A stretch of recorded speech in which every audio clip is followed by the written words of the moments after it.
Hasta este punto hemos aprendido las propiedades del sistema inmune innato y del adaptativo. Conocemos cuáles son las células que conforman a cada uno de ellos, sabemos cuáles son los tejidos en los que desempeñan sus funciones.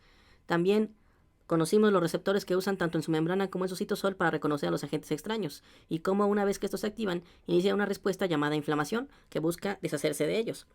El día de hoy revisaremos el tema correspondiente de citocinas. estos mediadores que se encargan de regular la respuesta inmune, tanto el inicio como el final de los procesos que se encuentran asociados a ella. Para estudiar los mediadores que regulan la respuesta inmune, vamos a clasificarlos en 5 grandes grupos. Tenemos a las citocinas, que son el grupo más grande. También tenemos a las aminas vasoactivas, que son mediadores derivados de aminoácidos, a los eicosanoides, que seguramente los recuerdas del año pasado en bioquímica, porque vienen derivados de un ácido graso, el ácido araquidónico, a las anafilotoxinas, que forman parte del complemento a estas, vamos a ponerlas en pausa porque las revisaremos hasta nuestro gran final de temporada, y las cininas, que abordaremos más adelante. Entonces, comenzaremos con las citocinas. Las citocinas son proteínas solubles que son producidas por una gran cantidad de células. No solamente los leucocitos las liberan, sino también las células epiteliales, las células del tejido conjuntivo y en general cualquier célula que haya sido expuesta al daño. Estas citocinas le permitirán a los leucocitos comunicarse entre sí y mediar las respuestas inflamatorias. Estas citocinas se caracterizan por tener un tiempo de vida muy corto y por encontrarse glucosiladas. Su mecanismo de acción, si nos acordamos de nuestras clases de histología del año pasado, puede ser endocrino, es decir, una citocina puede ser liberada por un leucocito y actuar en un órgano que se encuentra a una gran distancia. Puede ser parácrino, la citocina liberada por un leucocito afecta a un leucocito que se encuentra en la proximidad, o autócrino, es decir, los leucocitos liberan citocinas para activarse ellos mismos. Las citocinas desempeñan una gran cantidad de funciones, pero podemos englobarlas en 7 puntos principales. Número 1. Las citocinas modifican las proteínas de membrana. Por ejemplo, en presencia de las citocinas inflamatorias, interleucina 1 y factor de necrosis tumoral, que las llegamos a mencionar en el tema pasado de inflamación, en presencia de esas citocinas, el endotelio comienza a mostrar en su membrana proteínas llamadas selectinas, para permitir que los leucocitos empiecen a pegarse a la pared para después cruzar hacia el sitio de daño. Número 2. Activar las funciones efectoras. Cada uno de los linfocitos, granulocitos y fagocitos, para poder cumplir su papel, necesita la presencia de citocinas específicas. Vamos a revisarlas en unos momentos. La quimiotaxis. Si recordamos este concepto, quimiotaxis hace referencia a la capacidad para atraer a los leucocitos hacia una zona determinada. Hay citocinas que actúan como señalizadores, las quimiosinas, que permiten que los leucocitos puedan migrar desde la sangre hacia los tejidos en donde se necesitan. Número 4. Señales de supervivencia o muerte. Tenemos el caso, por ejemplo, de la interleucina 7. El linfocito T necesita la presencia de esa interleucina donde quiera que esté. Si el linfocito T no reconoce que haya interleucina 7 en su medio, pues comienza a morir porque necesita de la señal de supervivencia que ésta le ofrece. Número 5. Proliferación y diferenciación. Hay citocinas que no participan en la respuesta inmunológica como tal, sino más bien en la diferenciación de los leucocitos, las llamadas hematopoyetinas. Como por ejemplo tenemos a los factores estimuladores de colonias que revisamos en el tema de células inmunológicas. Número 6. Secreción de otras citocinas y anticuerpos. Una citocina puede potenciar la liberación de más citocinas y también se necesita de ciertas citocinas para comenzar el proceso de formación de anticuerpos por parte del linfocito B. Y número 7. Inhibir la inflamación e iniciar el proceso de cicatrización. Así como hay citocinas proinflamatorias, tenemos citocinas antiinflamatorias. Si ponemos un ejemplo en específico, la interleucina número 10. Es necesario finalizar la respuesta inflamatoria cuando se ha vencido al agente extraño, porque, según aprendimos en el tema pasado de inflamación, esta se acompaña de una enorme destrucción tisular y no podemos permitir que esté activa por mucho tiempo. Podemos decir que sin importar lo diversas que sean las citocinas, comparten ciertas propiedades en común. Estas propiedades son 4, vamos a revisarlas. Comenzamos con número 1, pleiotropismo. El pleiotropismo es una propiedad que hace referencia a que una citocina puede tener diferentes efectos dependiendo de la célula en la que actúe. Tenemos el caso, por ejemplo, de la interleucina 1, que es liberada por los neutrófilos. Si la interleucina 1 se une a los receptores en el endotelio, provoca vasodilatación. El vaso incrementa su calibre y aumenta el flujo de sangre. Pero si la interleucina 1 actúa en los receptores de los linfocitos T, favorece su cambio hacia la línea linfocito T cooperador tipo 17. Recordamos que el helper 17 es una línea que permite coordinar respuesta inmunológica sobre todo contra microorganismos extracelulares. Número 2. Redundancia. Dos citocinas pueden llegar al mismo efecto. Tenemos de nueva cuenta como ejemplos a la interleucina 1 liberada por los macrófagos y al factor de necrosis tumoral alfa que también viene de los macrófagos. Ambas citocinas son capaces de producir fiebre. Esto puede ser problemático para uno cuando quiere empezar a estudiar inmunología, porque quiere decir que se tiene que aprender varias citocinas que al final van a hacer lo mismo. ¿Por qué la necesidad de crear varias citocinas para producir el mismo efecto? Pues porque imagínate que tú sufrieras una mutación en el gen de la interleucina 1 y perdieras la capacidad para producir esa citocina. Pues quizás no verías un gran cambio porque aún eres capaz de producir factor de necrosis tumoral y por lo tanto puedes conseguir efectos similares. Esta redundancia que tienen las citocinas en cuanto a sus efectos protegen de ese tipo de pérdidas. Número 3. Sinergia. Sinergia hace referencia a la capacidad que tienen dos citocinas para trabajar en equipo y producir un efecto más poderoso que si trabajaran de forma individual. Tenemos el caso de la interleucina 4 y la interleucina 5, ambas liberadas por el linfocito cooperador tipo 2 y que combinadas permiten un fenómeno conocido como el cambio de clase.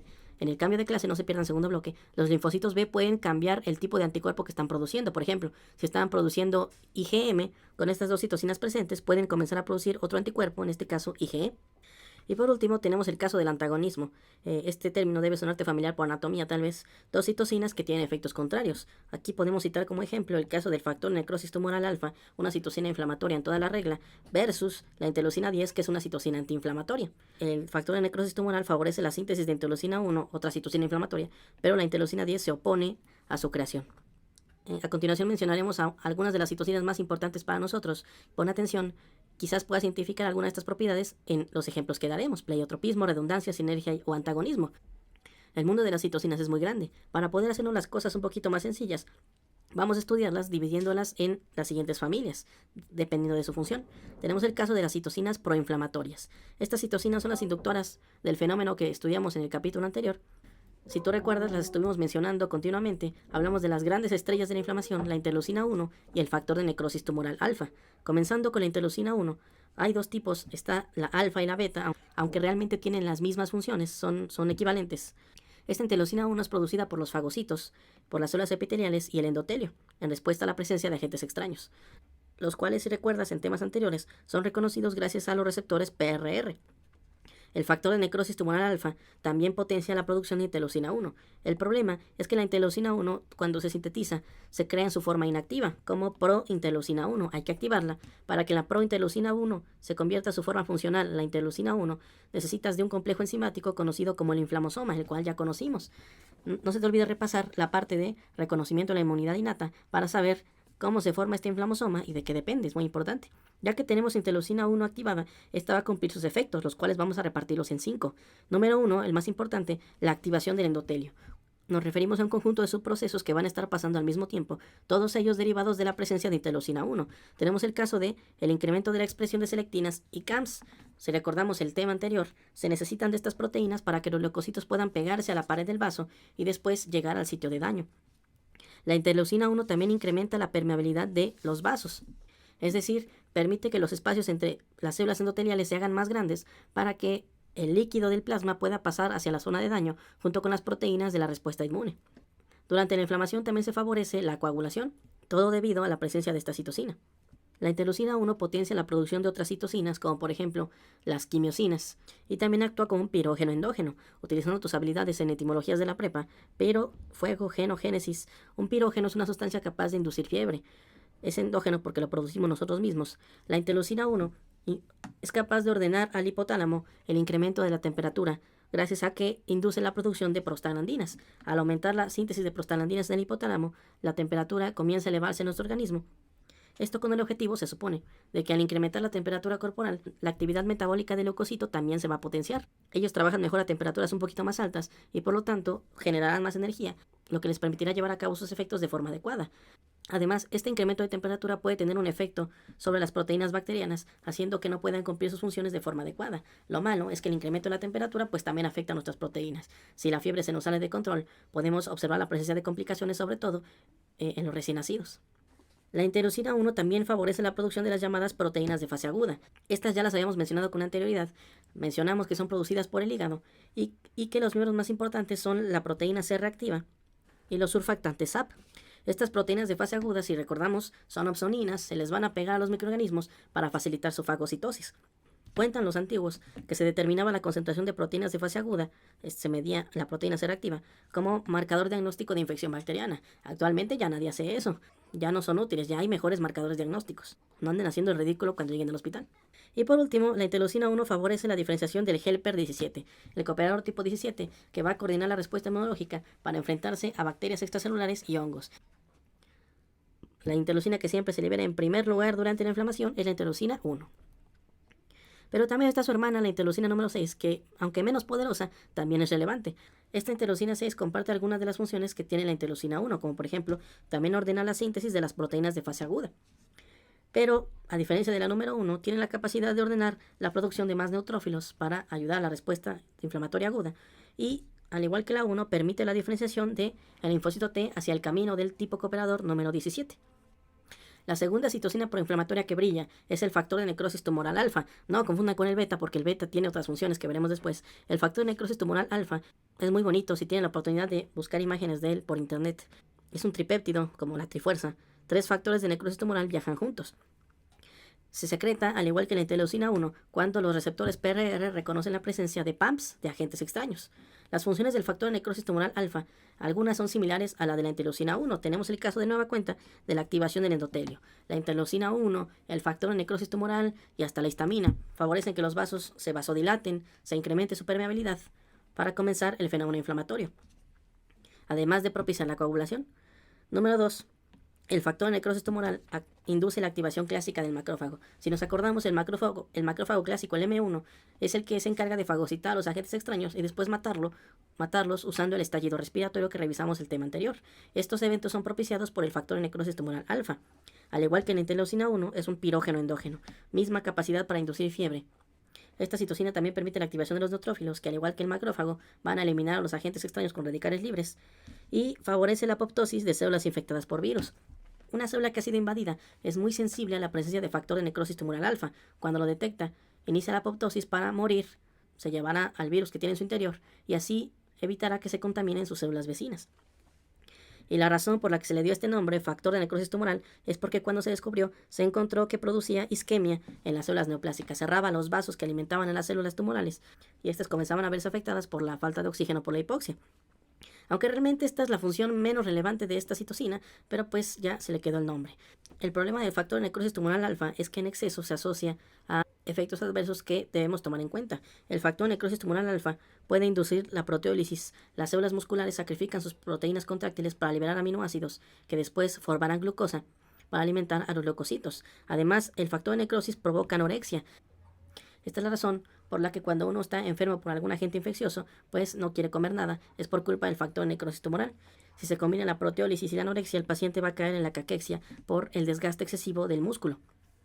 Aquí tenemos el problema de, por ejemplo, que una bacteria llegue a la sangre y comience a diseminarse por la circulación. En el caso de las bacterias gram negativas, no te pierdas bacteriología primer bloque, vas a aprender que ellas liberan un componente conocido como el lipopolisacárido. Esta molécula es un potente estimulante del sistema inmunológico y ordena la producción continua de factor de necrosis tumoral. Como la bacteria ya se encuentra en la circulación, por todos lados se está liberando factor de necrosis tumoral y eso va a provocar que todos los vasos comiencen a vasodilatarse. Si gran cantidad de vasos se abren al mismo tiempo, eso va a provocar que la presión arterial disminuya. Además, el factor de necrosis tumoral disminuye la fuerza de contracción del corazón. Un corazón que no se contrae con la misma intensidad sumado a una presión arterial baja compromete la capacidad del sistema circulatorio de llevar nutrientes y oxígeno a los tejidos. Estos comienzan a sufrir hipoxia y nos lleva a un estado muy temido conocido como el choque séptico. Si no reciben oxígeno pronto, los tejidos comienzan a morir, el paciente cae en falla multiorgánica y finalmente muere. Además, asociado a eso, el exceso de factor de necrosis tumoral aumenta el riesgo de trombosis porque favorece la coagulación. Imagínate que si de por sí no está llegando un flujo de sangre adecuado a los tejidos, asociado a que se están formando trombos en múltiples territorios vasculares, pues eso se pone muy feo. Por si no fuera poco, como cereza del pastel, el factor de necrosis tumoral alfa también se ha asociado a un fenómeno conocido como resistencia a la insulina. Resulta de forma curiosa que los adipocitos que almacenan una gran cantidad de triacilgliceroles en su interior comienzan a liberar factor de necrosis tumoral, el cual hace que estas células sean menos sensibles a la presencia de insulina y por lo tanto los niveles de glucosa comienzan a elevarse en sangre. ¿Será acaso que el factor de necrosis tumoral sea responsable de que los diabéticos tipo 2 no respondan de forma adecuada a esta hormona? No te pierdas endocrinología tercer año. Dejando atrás a las citocinas inflamatorias, ahora avanzamos al segundo grupo, las hematopoyetinas. Citocinas que nada tienen que ver con la inflamación, citocinas que tienen la capacidad para favorecer la diferenciación de las líneas leucocitarias. Aquí vamos a nombrar a las más importantes. Tenemos el caso del ligando de Sekit, una citosina producida por las células del estroma de la médula ósea. Gran cantidad de estas van a ser producidas en la médula ósea porque, si te acuerdas, ahí ocurre la hematopoiesis. El ligando de Sekit favorece la diferenciación de las células madre hematopoyéticas, así como de los mastocitos. Tenemos a los factores estimulantes de colonias, los CSF. Ya lo revisamos en capítulos anteriores. Vamos a mencionarlos de forma rápida. Tenemos el M, que favorece la diferenciación de monocitos. Tenemos el G, que favorece la diferenciación de neutrófilos. Y tenemos el GM, que propicia la diferenciación hacia la línea de los eosinófilos. Está la epoeritropoyetina, una hormona que debes conocer del año pasado en histología. Producida en el riñón, esta eritropoyetina favorece la diferenciación de los eritrocitos. De hecho, también se puede aplicar como medicamento en algunos tipos de anemia. La interleucina 3, que es como un comodín, porque favorece el desarrollo de los progenitores para todas las líneas sanguíneas. Es fácil recordarlo porque 3 tiene la T de todos. Todos son apoyados por la interleucina 3. La interleucina 7, el 7 de la buena suerte. Esta interleucina ya la hemos mencionado en algunas ocasiones porque es la citosina clave para la supervivencia de los linfocitos T. Sin interleucina 7, los linfocitos T se ponen tristes y se mueren. La interleucina 9, esta favorece la supervivencia y la activación de las funciones de tanto el linfocito T como el linfocito B y los mastocitos. Y por último, la 11, que es una citosina que propicia la formación del megacariocito, que, si te acuerdas, es el responsable de la liberación de las plaquetas. Fácil recordarlo, nada más dibuja un 11 y después escribe la palabra plaqueta. Ya, muy sencillo. Quizás te llamó la atención un punto en particular: los nombres. Para nuestra desgracia, los inmunólogos fueron nombrando a las citocinas según las descubrían y no tanto por las funciones que tuvieran en común. Por ejemplo, tenemos el caso de la interleucina 1, que es la citosina proinflamatoria por excelencia, pero otras citocinas que también pertenecen a la familia de las interleucinas, estas que vemos aquí, que nada tienen que ver con la inflamación y que tienen que ver más bien con el desarrollo de los leucocitos. No porque se llamen interleucina van a cumplir funciones similares. El mismo punto tenemos con el factor necrosis tumoral, que tiene un nombre que nada tiene que ver con el de las interleucinas.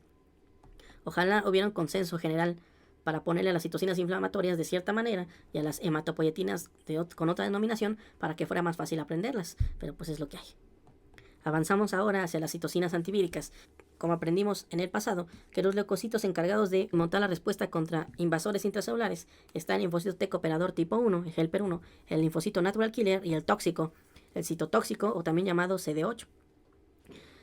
Tenemos al equipo formado por la interleucina 12, la 18 y la 15. La interleucina 12 es producida por las células dendríticas y por los macrófagos cuando sus PRRs, en este caso receptores citosólicos, detectan la presencia de material genético viral.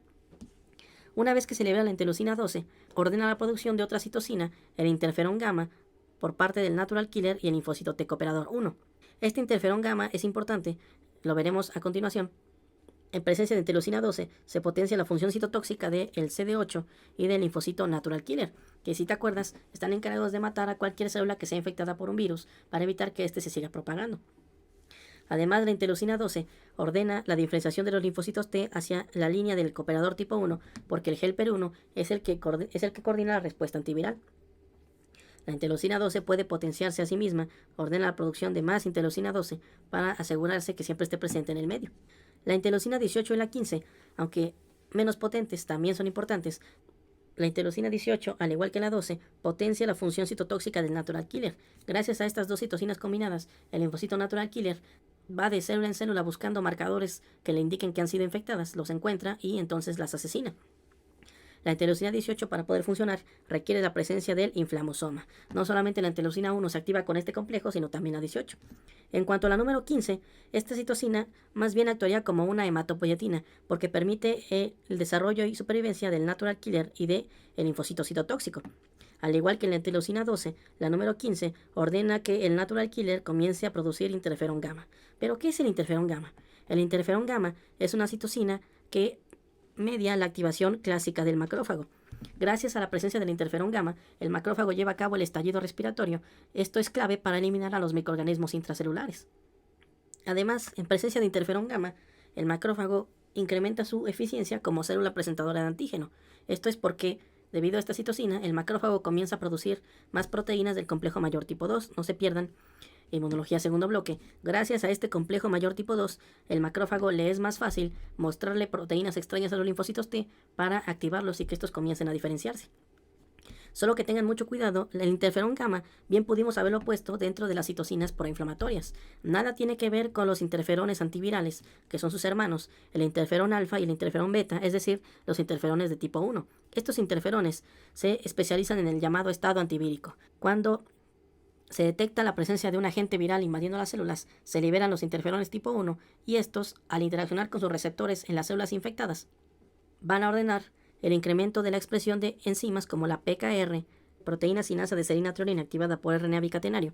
Es una enzima capaz de inhibir la función del ribosoma y de la RNA polimerasa, por lo tanto bloquea la transcripción y la traducción. Esto va a evitar que se pueda leer el material genético del virus y por lo tanto la célula infectada va a dejar de hacer copias de este. Además, al incrementar la producción de RNasas, si te acuerdas del cuarto bloque del año pasado en bioquímica, las RNasas son enzimas que se comen al RNA, lo cortan. Buscan al RNA viral, lo hacen pedazos para que ya no se siga duplicando. Los interferones tipo 1 también potencian la actividad citotóxica del natural killer y del CD8, al igual que lo hacen las citocinas 12, 18 y 15. Y permite la diferenciación hacia el linfocito T cooperador tipo 1, que volvemos a recordar es el que va a coordinar toda esta respuesta. En presencia de los interferones tipo 1, las células infectadas comienzan a mostrar en su membrana al complejo mayor tipo 1. Este complejo mayor tipo 1 se necesita para avisarles a los linfocitos que la célula ha sido infectada, que la vengan a ayudar. Que realmente no la van a ayudar, porque si bien los interferones le dicen a la célula, no te preocupes, todo va a estar bien, tú deja de hacer copias del virus y ahorita alguien viene a ayudarte. A quien realmente van a llamar es al natural killer que le va a venir a dar un balazo. Entonces, ¿que se ayuda? Pues realmente no. Pero esto va a evitar que se siga propagando el agente viral. Es curioso señalar que otro efecto del interferón tipo 1 es mediar el secuestro de los linfocitos T en los ganglios linfáticos. Lo que quiere el interferón tipo 1 es que los linfocitos vírgenes se queden más tiempo dentro de los ganglios para que exista una mayor probabilidad de que lleguen las células presentadoras de antígeno, les enseñen las proteínas extrañas y los puedan activar. Esto gracias a que el interferón alfa y beta incrementan la producción de una proteína llamada 69. El CD69 suprime la expresión de una proteína llamada CIPRI, o mejor conocido como receptor de sfingosina 1-fosfato. Esta proteína CIPRI es clave para que los linfocitos abandonen el ganglio linfático, pero como 69 es impulsada por los interferones, 69 reprime a CIPRI y por lo tanto el linfocito se queda más tiempo en el ganglio linfático. Dejando atrás a las citocinas antivirales, avanzamos hacia el cuarto grupo, las quimiosinas. Las citocinas que van a actuar como señalizadores para guiar a los leucocitos hacia la zona donde se encuentran los agentes extraños o hacia donde se les quiera hacer llegar. Actúan como una suerte de migajas de pan, como en el cuento de Hansel y Gretel, para indicarles el camino. Estas quimiosinas, ya lo dijimos, van a estimular la quimiotaxis, pero hay que recordar su función secreta, no se nos vaya a olvidar, la revisamos en la parte de inflamación. Las quimiosinas incrementan la adhesión porque llevan a cabo un fenómeno conocido como la activación de la integrina. Si te acuerdas, en el capítulo anterior, pueden repasarlo cuando gusten, los videos están ahí para ustedes. De corazón, yo sugeriría que los pusieran antes de comenzar su clase de inmunología. Son solo 30 minutos más o menos por video. Pueden ponerlos mientras hacen cualquier otra de sus actividades. O si están tristes, recuerden que no hay nada que los haga sentir mejor que estudiar inflamación. La producción de quimiosinas es impulsada por las citocinas inflamatorias que revisamos hace poquito. Volvemos a repetir la interleucina 1 y el factor de necrosis tumoral. A las quimiosinas las vamos a estudiar por un detalle que hay en su estructura. En ellas es característica la presencia de puentes disulfuro. Si nos acordamos del año pasado en bioquímica, buenos tiempos, los puentes disulfuro son establecidos por aminoácidos llamados cisteínas. Entonces, dependiendo de la localización de sus cisteínas, a estas quimiosinas se les clasifica de cierta forma. Esto no tiene ninguna utilidad, pero se los quería comentar porque a mí me gusta la bioquímica.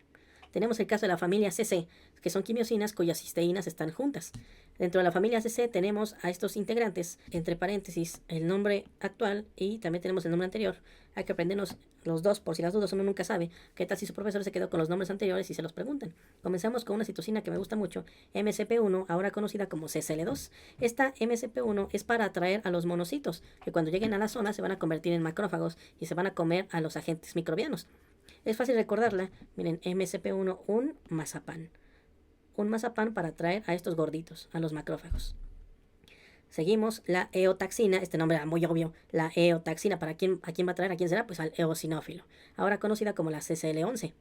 Permite la migración de los eosinófilos hacia zonas donde se encuentren parásitos. Pero no solamente a los eosinófilos, sino también al extraño basófilo, que nos seguimos preguntando qué está haciendo con su vida, y al linfocito helper 2, que es el que coordina la respuesta contra el mintos. Están las quimiosinas hermanas CCL19 y CCL21. Estas ya las revisamos en el capítulo de tejidos linfoides.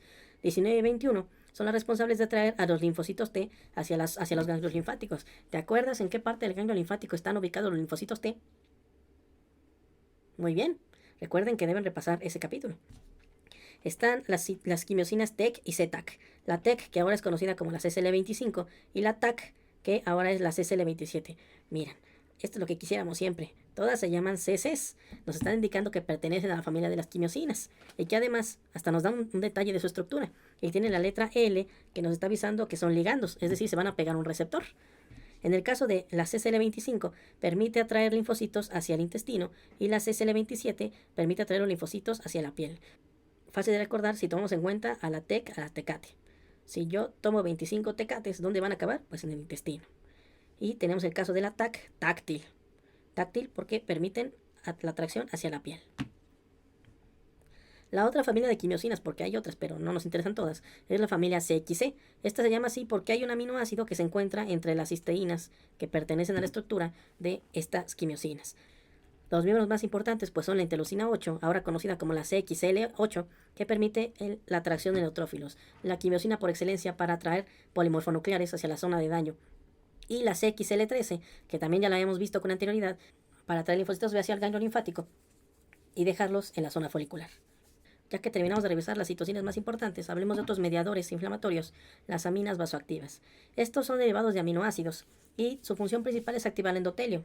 Es decir, al igual que la interleucina 1 y el factor de necrosis tumoral, van a permitir abrir el vaso, vasodilatación y aumentar su permeabilidad.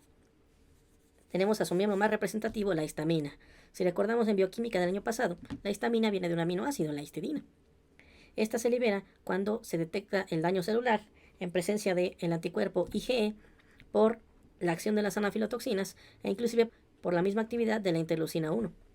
La serotonina fue una sorpresa porque resulta que el sistema nervioso central es un neurotransmisor, pero también puede afectar a los vasos porque incrementa la agregación plaquetaria. La serotonina liberada por las plaquetas al unirse a sus receptores S1 puede provocar vasodilatación y al unirse a sus receptores S2 puede provocar el fenómeno opuesto, vasoconstricción.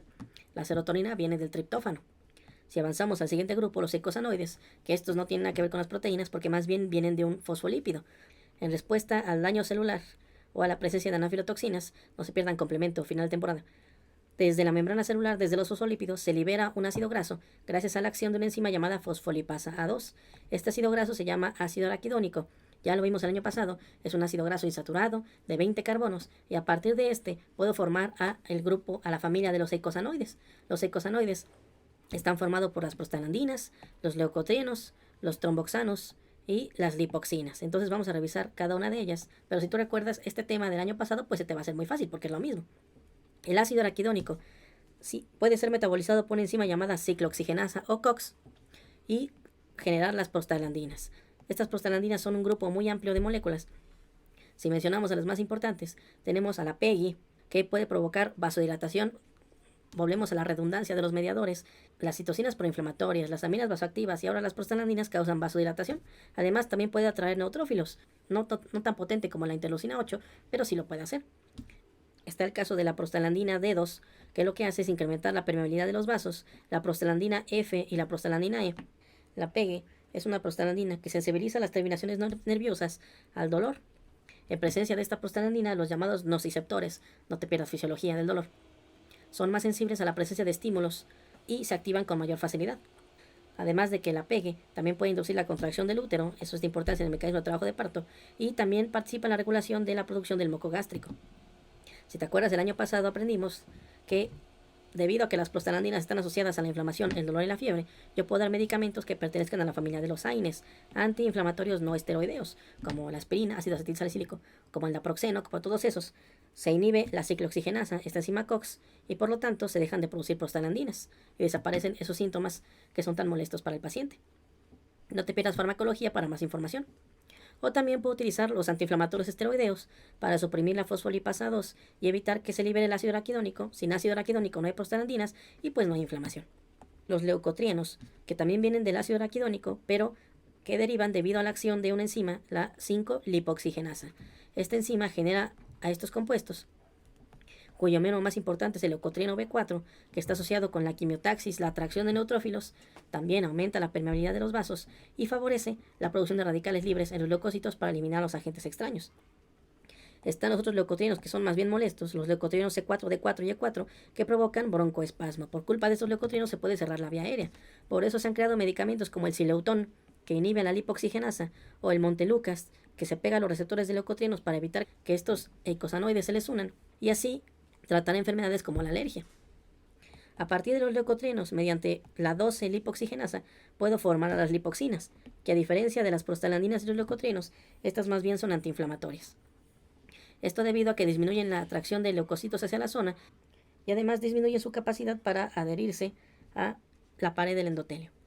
Por último, tenemos las prostaglandinas. Gracias a la ayuda de la tromboxano sintasa, se convierten en tromboxanos, que son moléculas que propician sobre todo la coagulación y que pueden ser peligrosas, sobre todo en los pacientes que tienen riesgo de infarto al miocardio, y que el año pasado también revisamos que se pueden dar ANs en bajas concentraciones para evitar que se formen prostaglandinas y que los tromboxanos se sinteticen al mínimo. No te pierdas farmacología, se va a poner bueno. Para terminar, llegamos a la familia de las cininas, unos mediadores que vienen de una proteína llamada alfa-globulina, una enzima conocida como la calecreína la corta y genera a la cenina más relevante de todas, la bradicinina. La bradicinina, que es un mediador que puede producir un dolor muy intenso en los pacientes, más que el que favorecen las prostaglandinas. Además, también es otro vasodilatador, ya llevamos varios. Esto es porque, si nos acordamos del tema pasado, se necesita primero abrir los vasos para comenzar el fenómeno inflamatorio. Y, como casi siempre van de la mano, además de la vasodilatación, aumenta la permeabilidad de los vasos.